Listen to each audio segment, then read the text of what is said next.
Preobrazhensky Park is located near a railway station. There are two gates. Yes, this is first one.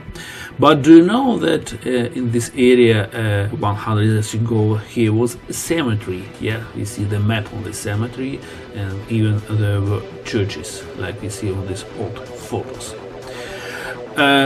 This is the entrance to the park from the Prevoz bazaar or Prevoz market. Inside the park nothing special, two main alleys with bed flowers to the main square, and from the left side there is an entrance to Odessa Zoo, the most interesting story of this place.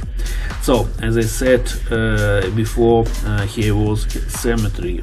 Burials at the cemetery were carried out until the second half of the 1880s. Then they were banned due to lack of space.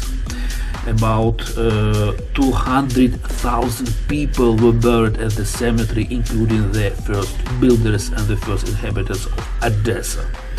The proximity of Greece and Italy and the predominance of the representatives of people in the city's population in the early years of Odessa existence led to the fact that Odessa cemeteries began to be decorated with marble monuments.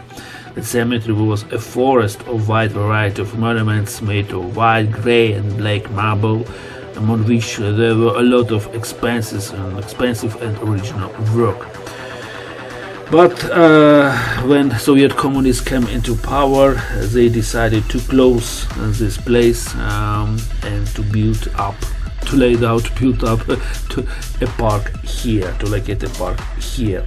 So in the 1935, the church was closed and dismantled, and here was a park and zoo. Yeah. According to the recollections of a witness, one day in the early of 1930s, all the entrances to the cemetery were blocked by the Soviet militia and Soviet police. The cemetery itself, special workers removed coffins from family crypts, opened them.